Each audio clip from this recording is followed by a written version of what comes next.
Hey everyone, this is Modest Millions, and today we're going to be talking about how you can start your own gold making empire, how you should prioritize certain forms of gold making, and a solid game plan to get your setup rolling. If you're new to the channel or you haven't already, then subscribe for more content daily, and let's go.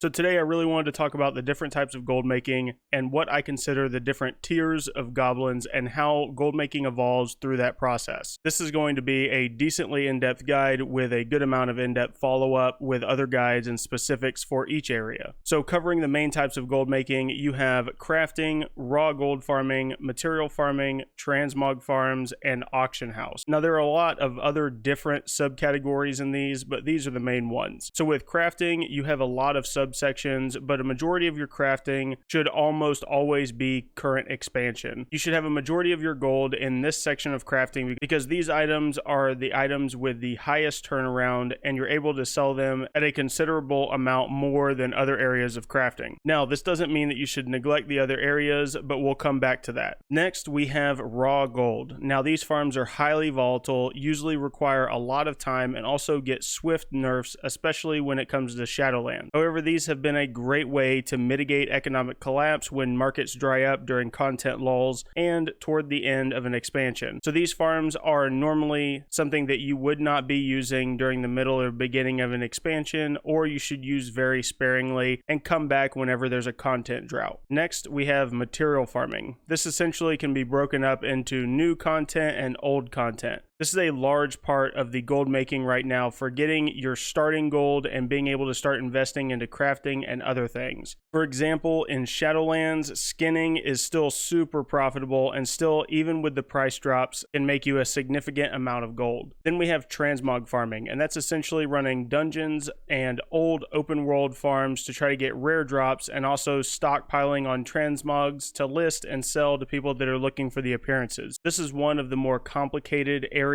to thrive in, which is why most people stay out of this market, but we will touch on how you can master that. And finally, we have the auction house, and as you grow in your gold making, you'll start to realize that a majority of your time is going to be spent on the auction house, and this is the area that you will make the highest amount of profit. And a lot of people will solely make their gold this way, but high profit brings the potential for high losses, which is why you need a game plan for each of these areas in gold making. These will change depending on where you are in your gold making journey. So now let's talk about the three broad stages of gold making, which are beginner, intermediate, and expert goblin levels. So now let's talk about beginner goblins and a short outline and game plan for building your gold while you're in this category. Whether you're a new player or just a new goblin, this beginner stage applies to you.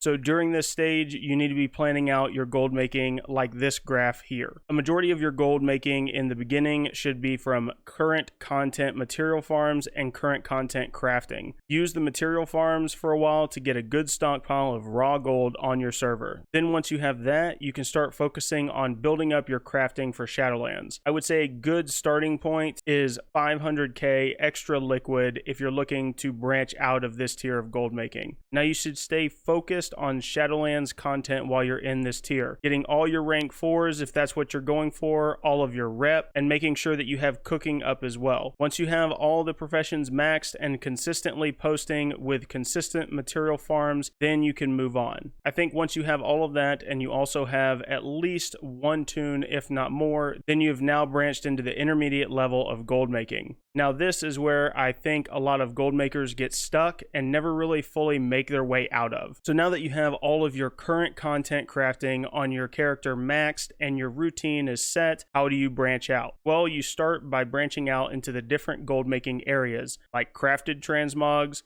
farm transmogs, old world material farms, and starting to focus a little bit more on getting your feet wet with flipping items on the auction house. So if you're interested in crafted transmog, then I would suggest focusing on one character and working toward collecting as many patterns as you can from vanilla all the way to current. A majority of old transmogs have a decently high profit value with a low craft cost. Use TSM, make groups of the current items that you can make, and just update it whenever your pattern collection grows. Crafted transmog is a long-term trickle investment. I normally restock my crafted transmog items as they sell. Once you have your initial large stockpile, then it's just going to be simply reposting the items and then restocking when you need to. Now, I believe this is probably the best area for intermediate goblins to start branching out into because you learn some of the basics of transmog selling and it has a decently low barrier to entry, with more grinds coming later for higher end patterns and transmogs. Now, on the flip side, we have farm transmog.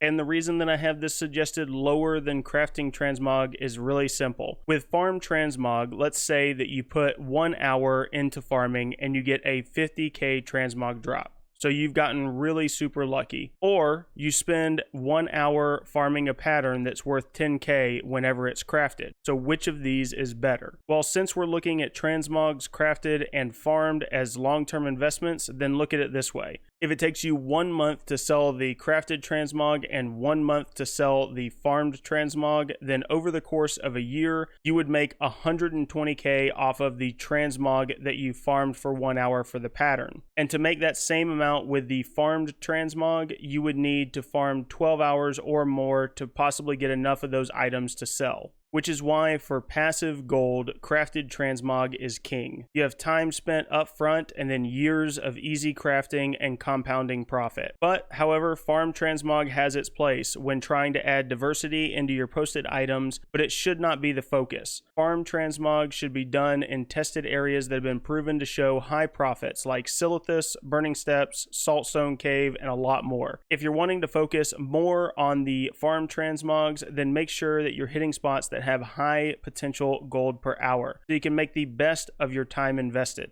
Next, we have material farming. When it comes to old world material farming, it is super volatile, and you shouldn't jump into this market before you make sure that you're prepared to do some testing on your server yourself. Some of the things that you're going to farm will never sell. Other things you may farm for the materials on your server, you may not even be able to keep up on the auction house fast enough to farm them. Now, finding those items that work on your server will take some time, but you should also ask yourself why these old materials are selling. And normally the answer is that it's a person crafting items or transmogs. So you need to look at them. So you need to look and find the items that you can farm, that you can then either craft into the middle item or craft into the full thing itself. For example, farming dark iron ore and making it into the bars. Most people don't want to spend the time to go over to the black furnace and craft it. So dark iron bars are super profitable and sell very well. But then you have to ask yourself, should I be selling the bars or spending the time to get the patterns and crafting the transmog myself? And a lot of times you should do both. I'll farm enough to craft a couple of each items, and then I have some bars left over that I post for material sales. And finally, intermediate goblins should start playing around more on the auction house, flipping and paying attention to the trends and prices so that you can see when to buy the items and flip for cheap. A great way to get started doing this is by taking items that you're using for crafting and just keeping track of days that they go up in price and average prices for those items, daily amount sold, server quantity, and stuff like that. That will help you see trends and be able to make more educated purchases when prices drop and you can buy materials cheap for you. This is going to help you start getting used to research that you will have to do on your own. And this is where gold making turns completely over to you and your time invested. People like myself and other content creators can spoon feed you as many farms, routes, gold flips, crafting,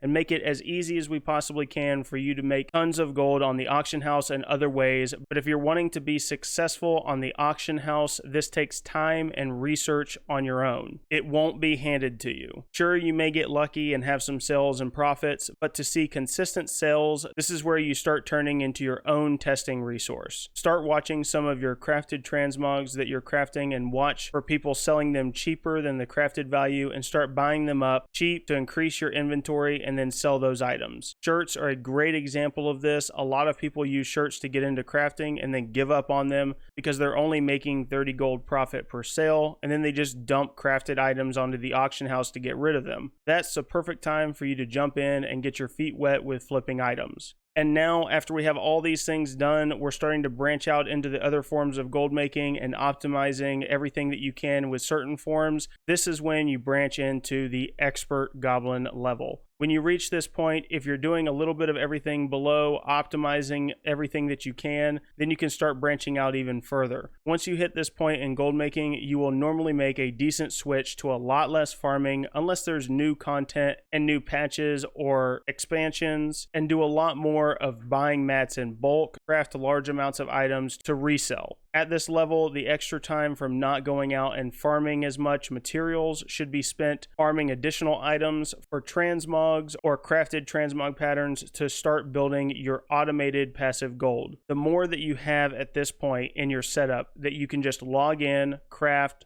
post, and then move on to the next, the better your compounding gold over time will be. This level of goblin honestly takes a long time to set up properly and takes a large amount of time up front as well as a large amount of gold investment for some things to get going. During the beginning, you will probably see a dip in daily or average gold because you're no longer optimizing the other forms because you're trying to optimize for the future. At this point, you should be logging into your crafters, buying what's cheap, crafting your profitable items, and then going on a farm for new patterns, or going to your main, starting an alt, or starting optimizing all the rest of your alts on your server. Because one big goal that you should have whenever you hit this level is that you should have one of every single profession on your server and have them dedicated to the profession, because you want to be able to grind out the current content and old patterns for transmogs, as well as the current armor legendaries and a lot more. Because like I said, at this level, it's all about optimizing the automated. Your goal at this point should be to log in, restock across as many servers as you can for all that you can afford, investing your gold back into items, and then checking your restock as they sell. And if you're doing this consistently, you should have plenty of additional time to find more ways to add to your restocking by either farming patterns, transmog, parking alt, getting a second account for that constant bank or auction character, and a lot more. But overall, these are the basics. You have different types of gold making, and everyone is going to have a preferred type, as well as some servers will be better for one or the other, so make sure that you're testing your server to see where that is. Then we have the levels of goblin and how you should progress with them. I'm going to be continuing our beginners gold series, so make sure that you keep an eye out for that. And if you have anything specific that you want to know more about, please comment down below, join the Discord. Follow me on Twitch. We stream every Monday at 8:30 p.m. Central, and if you're looking for more pre-release info and exclusive content, come support me on Patreon. And as always, if you enjoyed the video, please comment, like, and subscribe down below, and I will see you all in the next video.